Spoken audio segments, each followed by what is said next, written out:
Trabajé mucho en lo que se llama trabajo de organización de la comunidad, Community Organizing, y eso me enseñó a trabajar con los problemas de la sociedad y abogar por el necesitado. En 87 empecé a trabajar con mi parroquia ya como personal. Trabajé 12 años como administradora de una parroquia muy grande, tenía 6.500 familias inscritas en California. Para mí una vocación es cuando haces todo lo que te gusta hacer y aparte te pagan por eso. Aparte ganas la vida haciendo eso. Me preocupa el bienestar de los demás, no nada más el bienestar mío. Me preocupa y si veo una oportunidad de ofrecerle a alguien algo que no tienen, ya sea educación o una oportunidad de trabajo o una oportunidad de tener algo que no tienen, si está en mis medios, es algo que me motiva a ayudarles a mejorar su vida. Entonces, yo sé que esta es mi vocación de la vida y no quisiera hacer otra cosa, pero si yo quisiera hacer otra cosa, no tenía ningún obstáculo por ser hispana. Estoy muy grande, no tengo edad de aprender. Señora, usted el año que entra va a cumplir 48 años, de todas maneras. ¿Ok? O los aprende educada o los aprende sin educación. O sabe leer o no sabe leer, pero de todas maneras va a cumplir. El tiempo corre y hay que tomar ventaja de eso. Es una cosa buena de que está un lugar así como este, como el centro, que ofrece esa oportunidad de que la gente avance, se eduque. Me da mucho entusiasmo cuando sé que una persona me dice en la comunidad que está aquí tomando la prueba de GED. Eso es fantástico.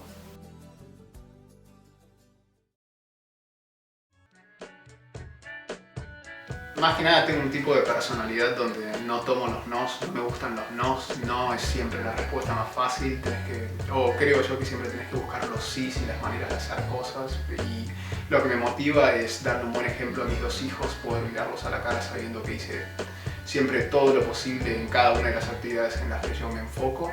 Y por otro lado, creo que todos los que tenemos de alguna manera una posición un poquito más estable en la comunidad, sea en el rol que sea, tenemos la obligación de crear un mundo mejor para toda la gente que quizá tiene una posición más frágil.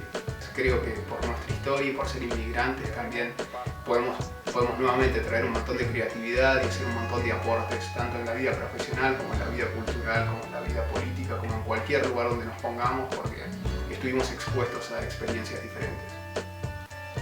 Creo que la comunidad hispana tiene sentido de comunidad, de ayudarse los unos a los otros, de saber que siempre puedes contar con el otro.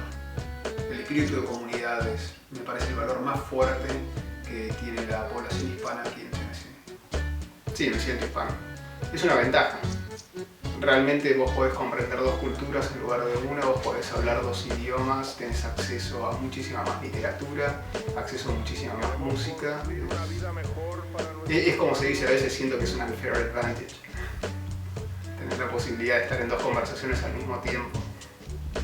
Básicamente les diría que sean fieles a sí mismos, que no se den por vencidos, que trabajen fuerte y que sean las mejores personas que puedan ser.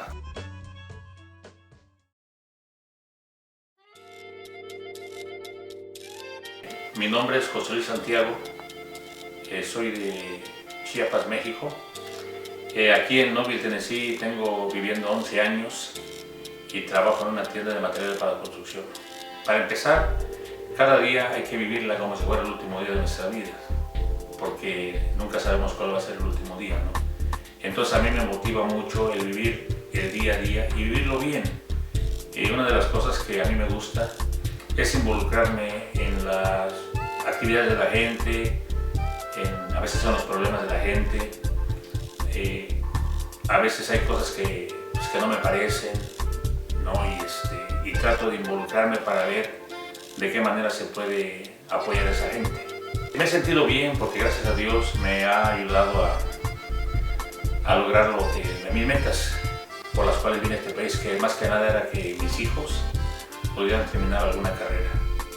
Y en este momento, pues, como digo, gracias a Dios ya lo he logrado. Mis hijos prácticamente están realizados y tenemos que reconocer que mucho de eso se lo debemos a este país. Eso es un orgullo. Yo pienso que ser hispano es lo mejor que nos pudo suceder, al menos a mí es lo mejor que me pudo haber sucedido, ¿no? Yo nací en México y estoy muy, pero muy orgulloso de mis raíces, ¿sí? De cómo es nuestra gente. Nuestra gente es muy abierta, es muy entregada, es muy sincera sobre todo, y la verdad yo soy muy orgulloso de ser hispano. Que tuve la oportunidad de que mi hija, la mayor, viniera a este país a recibir una cirugía gratuita en el Hospital San Miguel. Eso me marcó, y a mí, honestamente, yo siempre he dicho que si en este momento es mi última idea en el país, ya valió la pena haber estado en este país.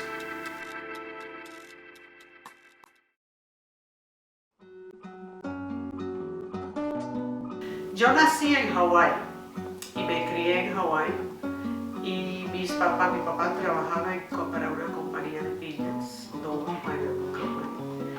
Y cuando yo tenía más o menos, estaba entrando a 6º grado, fue cuando mi familia se mudó a Honduras.